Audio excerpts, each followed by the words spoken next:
Assalamualaikum warahmatullahi wabarakatuh. Perkenalkan, nama saya Putri Kumala Ija dengan NIM 2322111033, Program Studi Pendidikan Bahasa dan Sastra Indonesia semester 4, Universitas Muhammadiyah Kupang kelas B.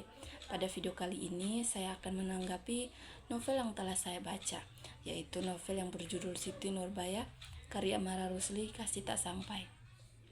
Saya akan menanggapi novel tersebut mulai dari tema, tokoh dan penokohan, latar, alur, sudut pandang, dan juga gaya bahasa. Tapi sebelum itu, saya akan menjelaskan sedikit sinopsis dari novel Siti Nurbaya.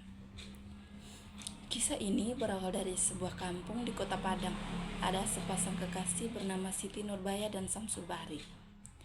Siti Nurbaya merupakan anak dari Baginda Sulaiman, dan Samsul Bahri adalah putra dari Sultan Mahmud Syah.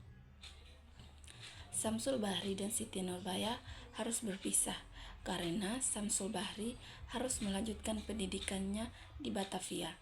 Samsul Bahri tetap berjanji akan melamar Siti Nurbaya setelah ia menamatkan pendidikannya di Batavia. Tak lama kemudian, Siti Nurbaya harus menerima kenyataan bahwa ayahnya mengalami kebangkrutan akibat kesyirikan dari rentenir tua yang bernama Datuk Maringgi.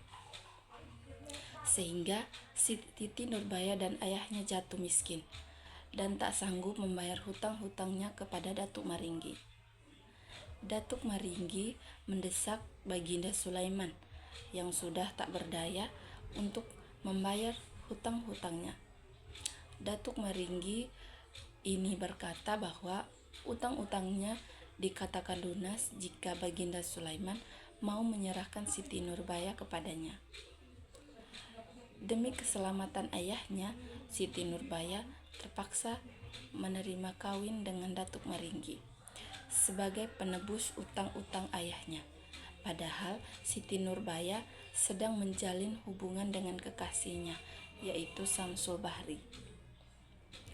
Meskipun Siti Nurbaya tidak mencintai Datuk Maringgi, namun dia rela dikawini oleh Datuk Maringgi daripada harus melihat ayahnya dimasukkan ke penjara.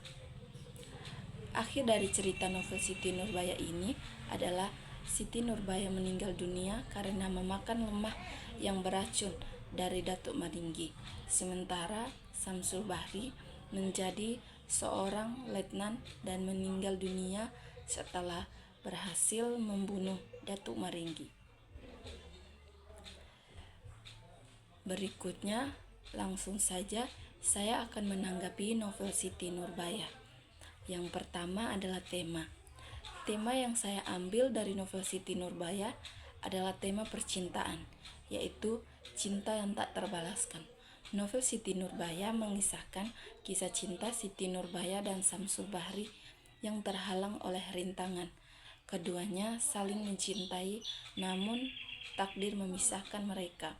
Samsul Bahri terpaksa pergi ke Batavia untuk belajar, sementara Siti Nurbaya terjebak pernikahan paksa dengan Datuk Maringgi. Yang kedua yaitu cinta yang terhalang adat dan kewajiban sosial. Pernikahan paksa Siti Nurbaya dan Datuk Maringgi menunjukkan bagaimana adat dan kewajiban sosial bisa menghalangi cinta sejati Siti Nurbaya. Terpaksa mengorbankan cintanya demi menyelamatkan ayahnya dari utang-utang. Yang kedua adalah alur.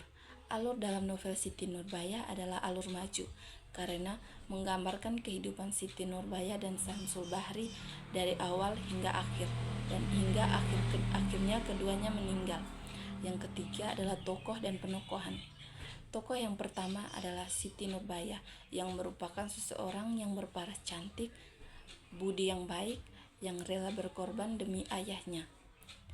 Yang kedua adalah Samsul Bahri yang bersikap bersahaja, tingkah lakunya baik, sopan dan juga santun.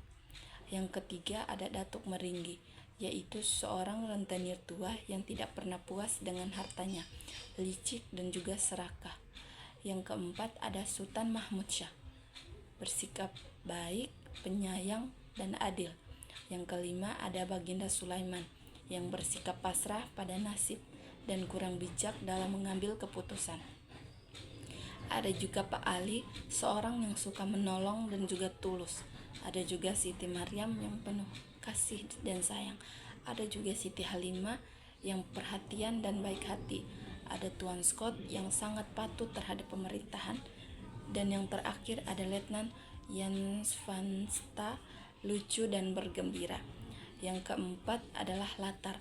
Latar dalam novel Siti Nurbaya ini ada 3. Yang pertama, latar tempat, terjadi di Kota Padang, Sumatera Barat, dalam lingkungan adat Minangkabau dan Distovia Jakarta, tempat Samsul Bahri bersekolah.